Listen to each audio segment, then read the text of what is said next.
Hello दोस्तों, study with अनु में मैं अनु आपका स्वागत करती हूँ। कैसे हैं आप सब? आई होप आप सब स्वस्थ होंगे, मस्त होंगे और अपनी पढ़ाई लिखाई में व्यस्त होंगे। तो स्टडी विद अनु को कर लीजिए सब्सक्राइब, बेल आइकन को कर लीजिए प्रेस, ताकि मेरे द्वारा जितना भी कंटेंट प्रोवाइड कराया जाता है वो सारा का सारा आपको ईजिली मिल सके। ठीक है। और यहाँ पे थोड़ी सी जानकारी दे देना चाहती हूँ। ये प्रैक्टिस सेट आपका आता है शाम को 6 बजे और इस प्रैक्टिस सेट का ये लास्ट आज का दिन है प्रैक्टिस सेट का, लेकिन कल से 6 बजे दूसरा प्रैक्टिस सेट आएगा। तो परेशान मत होइए, प्रैक्टिस सेट लगाते रहिए। हिस्ट्री का ही प्रैक्टिस सेट आएगा, चिंता मत करिएगा। तो प्रैक्टिस सेट हम करते रहेंगे जब तक कि हमारा एग्ज़ाम नहीं आ जाता।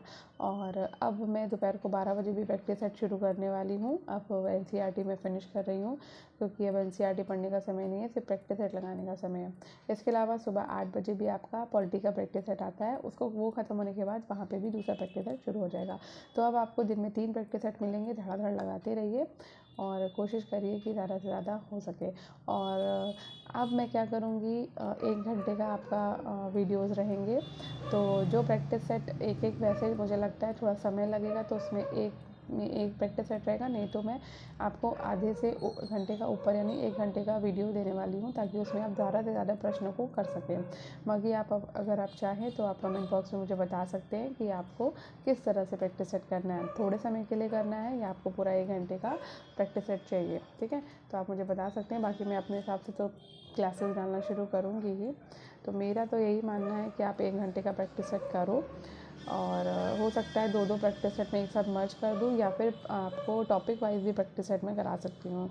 तो देखते हैं कैसे होता है, लेकिन आपके 3 प्रैक्टिस सेट दिन में आएंगे, इसलिए कमर कस लीजिए और अच्छे से पढ़ लीजिए। ठीक है, चलिए अब टाइम वेस्ट नहीं करते हैं, प्रैक्टिस सेट लगाते हैं अपना। पहला क्वेश्चन है, किसका मत है कि कोई भी हिंदू, मुस्लिम और अंग्रेज वस्तुनिष्ठ इतिहास नहीं लिख सकता है? तो ये मत है RC मजूमदार का। RC मजूमदार का मत है कि कोई भी हिंदू, मुस्लिम और अंग्रेज वस्तुनिष्ठ इतिहास नहीं लिख सकता। नेक्स्ट है, किसने पूर्वी पाकिस्तान को एक स्वतंत्र गणराज्य बांग्लादेश के नए नाम से घोषित किया? तो ये घोषित किया था शेख मुजीबुर रहमान ने। तो शेख मुजीबुर रहमान ने पूर्वी पाकिस्तान को एक स्वतंत्र गणराज्य बांग्लादेश के नए नाम से घोषित किया। नेक्स्ट है, the story of the integration of the Indian status पुस्तक के लेखक कौन है? तो इस पुस्तक के लेखक है VP Menon. The story of the integration of the Indian status पुस्तक के लेखक है VP मेनन। नेक्स्ट है, इलाहाबाद में 1935 में हुई उत्तर प्रदेश किसान कॉन्फ्रेंस के अध्यक्ष थे? तो इसके अध्यक्ष थे JL नेहरू, यानी कि जवाहरलाल नेहरू। तो इलाहाबाद में 1935 में हुई उत्तर प्रदेश किसान कॉन्फ्रेंस के अध्यक्ष थे जवाहरलाल नेहरू। CR फॉर्मूला राजगोपालाचारी योजना का विरोध किसने किया था? तो CR फॉर्मूला का विरोध मोहम्मद अली जिन्ना ने किया था। विजयनगर राज्य में सामाजिक और धार्मिक विषयों पर निर्णय देते थे। तो विजयनगर साम्राज्य में साम्याचार अथवा देशरी जो है वो सामाजिक और धार्मिक विषयों पर निर्णय देते थे। नेक्स्ट, भारतीय फैक्ट्री अधिनियम पहली बार कब लागू किया गया? तो भारतीय फैक्ट्री अधिनियम पहली बार 1881 में लागू किया गया था। स्वामी दयानंद सरस्वती की प्रसिद्ध कृति का क्या नाम है जिसमें उनके विचार प्रकाशित हैं? तो स्वामी दयानंद सरस्वती की प्रसिद्ध कृति है सत्यार्थ प्रकाश, जिसमें उनके विचार प्रकाशित हैं। नेक्स्ट है, निम्न में से किसे धोंदू पंथ के नाम से भी जाना जाता है? तो धोंदू पंथ के नाम से नाना साहब को जाना जाता है। 1857 के विद्रोह के दौरान वीर कुंवर सिंह का संबंध कहां से था? तो वीर कुंवर सिंह जो थी वो बिहार से थे और वो 80 वर्ष के थे जब वो लड़ाई लड़ रहे थे। एज ऑफ कंसेंट एक्ट 1860 में लड़कियों के विवाह की आयु कितनी निर्धारित थी? तो ये 10 वर्ष निर्धारित थी। भारतीय राष्ट्रीय कांग्रेस के पहले मुस्लिम अध्यक्ष कौन थे? तो भारतीय राष्ट्रीय कांग्रेस के पहले मुस्लिम अध्यक्ष थे बदरुद्दीन तैयब जी। भारत में स्थापित होने वाला पहला वाणिज्यिक बैंक कौन सा था? तो भारत में स्थापित होने वाला पहला वाणिज्यिक बैंक है बैंक ऑफ कलकत्ता। पुराने गारंटी व्यवस्था के अधीन रेलवे में निवेश करने वाली ब्रिटिश कंपनियों को गारंटिड लाभांश का आश्वासन था 5% का। नेक्स्ट, क्लाइव ने एक व्यक्ति के जाली हस्ताक्षर का प्रयोग किया, वो था? तो जाली हस्ताक्षर का प्रयोग किया था वॉटसन का। क्लाइव ने वॉटसन एक व्यक्ति था जिसके जाली हस्ताक्षर का प्रयोग किया था। कोल्हापुर के महाराजा छत्रपति साहू ने भीमराव अंबेडकर को प्रोत्साहित किया, तो उन्होंने मूक नायक के प्रकाशन हेतु भीमराव अंबेडकर को प्रोत्साहित किया था। नेक्स्ट है दलदली स्थल सूतानती में 1690 में किसने कलकत्ता की आधारशिला रखी थी? तो जॉब चौरनॉक ने दलदली स्थल सूतानती में 1690 में कलकत्ता की आधारशिला रखी थी। नेक्स्ट, राजा टोडरमल के द्वारा किस भू राजस्व व्यवस्था को विकसित किया गया था? तो राजा टोडरमल ने जो है वो जब्ती व्यवस्था को विकसित किया था। नेक्स्ट, कश्मीर में ऋषि सिलसिला का संस्थापक कौन था? तो कश्मीर में ऋषि सिलसिला का संस्थापक था शेख नूरुद्दीन।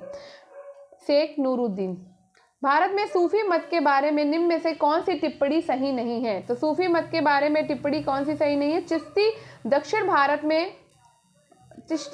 भारत में सक्रिय थे, जबकि दिल्ली तथा आसपास के इलाके सुहरावर्दियों के क्षेत्र में थे। कौन अकबर का समकालीन होते हुए भी आईने अकबरी में उल्लिखित नहीं है? तो तुलसीदास जो है वो अकबर के समकालीन है, लेकिन आईने अकबरी में उल्लिखित नहीं है। निम्नलिखित में से कौन से एक संगम युगीन कवि ने एक तमिल प्रमुख के विरुद्ध हुए मौर्य अभियान का वर्णन किया है? तो ये किया है मामूलनर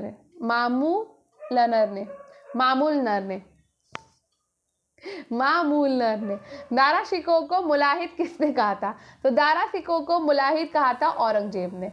नेक्स्ट है, शेरशाह के शासन के समय किस विभाग का अध्यक्ष राज्य की आय और व्यय की देखभाल करता था? तो ये करता था दीवाने वजारत। निम्नलिखित में से किस सम्राट के शासनकाल के अंतिम वर्षों में वतन जागीर की अवधारणा अस्तित्व में आई थी? तो वतन जागीर की अवधारणा अस्तित्व में आई थी अकबर के शासनकाल में। निम्नलिखित में से किसे मुगल शासकों के काल के दौरान न्यायिक प्रणाली में सर्वोच्च पद पर नियुक्त किया गया था? तो न्यायिक प्रणाली में सर्वोच्च पद पर नियुक्त किया गया था काजी उल कुजात को। पश्चिमी भारत आने वाला प्रथम अंग्रेज कौन था? तो पश्चिमी भारत आने वाला प्रथम अंग्रेज था थॉमस स्टीफेंस। निम्नलिखित में से कौन एक मोहम्मद बिन तुगलक के विषय में सही नहीं है? तो मोहम्मद बिन तुगलक के विषय में सही नहीं है, वो कभी किसी मंदिर नहीं गया था। ठीक है, वो सार्वजनिक रूप से होली खेला था, वो गंगा जल का पान करता था, उसने हिंदू अमीरों को नियुक्त किया था, ये सब सही, लेकिन वो कभी भी किसी मंदिर नहीं गया था, ये चीज़ सही नहीं है। सोंधर शब्द का प्रयोग किसानों के दिए जाने वाले ऋण के रूप में किसके समय में हुआ है? मोहम्मद तुगलक के। इतिहासकार जियाउद्दीन बर्नी के अनुसार दिल्ली का आदर्श सुल्तान था, तो दिल्ली का आदर्श सुल्तान था फिरोज शाह तुगलक। नेक्स्ट, सल्तनत युग में मजलिसे खलवत क्या थी? तो सल्तनत युग में मजलिसे खलवत थी सुल्तान की एक परामर्शदात्री संस्था। फिरोज तुगलक ने केवल वे ही कर वसूल किए जिन्हें इस्लाम धर्म की मान्यता थी। निम्नलिखित में से कौन सा एक अतिरिक्त कर था जो फिरोज ने लगाया था? तो फिरोज ने लगाया था सिंचाई कर, एक विषय क्षेत्र जो हिंदुओं के द्वारा अपेक्षाकृत उपेक्षित रहा, लेकिन वहां मुसलमान लेखकों ने अपनी निपुणता दिखाई थी। वो क्षेत्र था इतिहास। निम्नलिखित में से सल्तनत काल में कौन सी नई फसल को प्रयोग में लाना प्रारंभ किया? तो सल्तनत काल में नील जो है कि नई फसल जो है वो प्रयोग में लाना शुरू हो गई थी। किसने इक्ता प्रणाली को समाप्त कर दिया? तो इक्ता प्रणाली को शुरू इल्तुतमिश ने किया था, लेकिन समाप्त अलाउद्दीन खिलजी ने कर दिया। उश्र क्या था? उश्र था मुसलमानों से लिया जाने वाला भूमि का कर। तुजुर्मा-ए बाराही किस विषय से संबंधित एक भारतीय ग्रंथ का फारसी रूपांतरण है? तो ये है ज्योतिष का। किस मुस्लिम शासक के सिक्कों पर लक्ष्मी अंकित की गई थी? तो लक्ष्मी अंकित थी मोहम्मद गोरी के सिक्कों पर। चोल शासकों में से किसने चीन में अपने व्यापारिक दूत मंडल भेजे थे? तो चीन में अपने व्यापारिक दूत मंडल राजाराज ने, राजेन ने, कुलोतुंग सभी ने भेजे थे। चोल शासन में लगान वसूली का माध्यम था, तो चोल शासन में लगान वसूली का माध्यम था ग्राम सभा। समुद्रगुप्त के समय कांची का राजा कौन था? समुद्रगुप्त के समय कांची का राजा था विष्णुगोप। निम्नलिखित में से कौन सा एक वाद्ययंत्र समुद्रगुप्त के सिक्कों पर अंकित है? तो भैया वो है वीणा। वीणा बजाते हुए उनका चित्र जो है वो अंकित है। नेक्स्ट, विजयनगर साम्राज्य का राजस्व विभाग जाना जाता था। विजयनगर साम्राज्य का राजस्व विभाग 98 के नाम से जाना जाता था। कौन सा स्रोत चंद्रगुप्त मौर्य को क्षत्रिय मान्यता है? तो चंद्रगुप्त मौर्य की क्षत्रिय मान्यता है दिव्यावदान।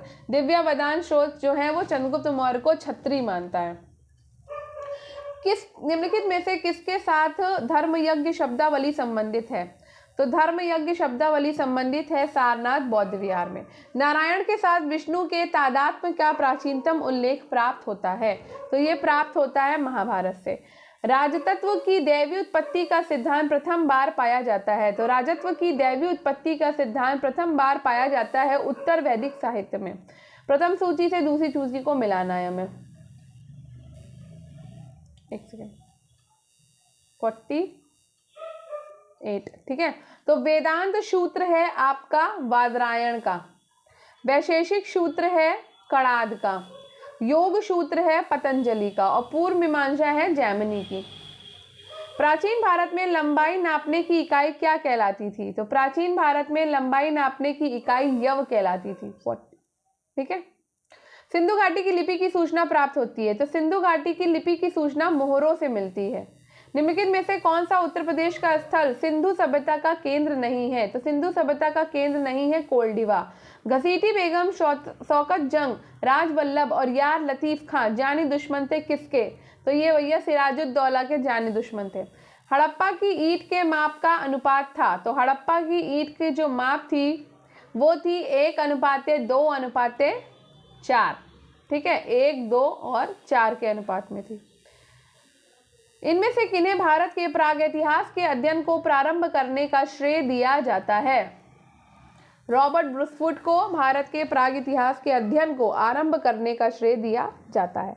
नेक्स्ट है, प्रागैतिहासिक काल का कौन सा स्थल ताम्बवती नाम से प्रसिद्ध है? तो प्रागैतिहासिक काल का आहार स्थल जो है वो ताम्बवती नाम से प्रसिद्ध है। नेक्स्ट है, नवपाषाण काल में वो कौन सा स्थान था जहां से बड़ी संख्या में हड्डी के बने औजार और हथियार प्राप्त हुए हैं? तो ये प्राप्त हुए हैं आपके चिरान से। मेसोलिथिक युग से संबंधित इनमें से कौन सा बयान गलत है? तो यह मेसोलिथिक तथा नियोलिथिक युग के बीच की संक्रमण अवधि रही है, ये सबसे ज्यादा गलत है। ठीक है, वे गाय, कुत्ते, बैल, बकरी जैसे जानवरों का पालन आरंभ करते थे, ये सही है। मेसोलिथिक युग के उपकरणों की गुण विशेषता लघु पाषाण युग थे, ये भी सही है। 1867 में कार्लाइल ने विंध्य के चट्टानी आवासों से माइक्रोलिथिक को पहली बार खोज निकाला था, ये भी सही है। निम्नलिखित में से किसने बालाथल का उत्खनन किया है? तो बालाथल का उत्खनन किया है VN मिश्रा ने। निर्वसित, वर्जित और अनिर्वसित अवर्जित शूद्रों का उल्लेख हुआ है, तो ये उड़ा है पाणिनि की अष्टाध्यायी में। निम्न में से किस सुल्तान के काल में फिरदौसिया सूफियों को उत्पीड़न और प्राण दंड झेलना पड़ा? तो ये झेलना पड़ा था फिरोज शाह तुगलक के काल में फिरदौसिया सूफियों को उत्पीड़न और प्राण दंड झेलना पड़ा था।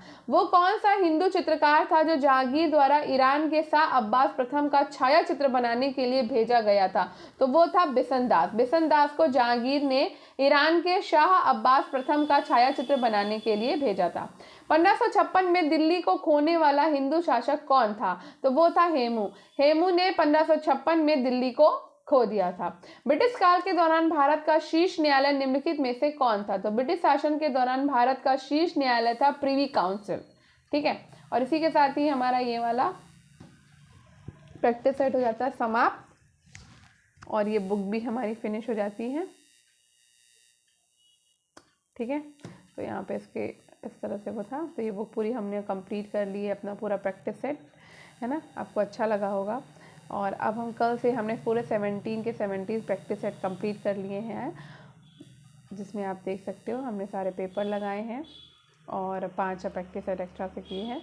तो कल से हम अपना दूसरा प्रैक्टिस सेट करेंगे। तो आज ये इस प्रैक्टिस सेट की ये लास्ट क्लास थी।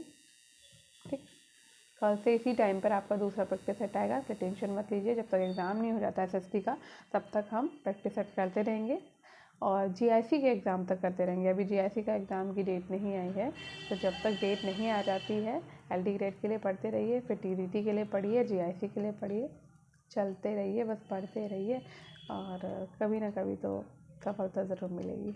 चलिए मिलते हैं कल। अगर ये आपको पसंद आया हो क्लास तो लाइक, शेयर और वीडियो को सब्सक्राइब करना बिल्कुल मत भूलिएगा। Thank you, bye bye.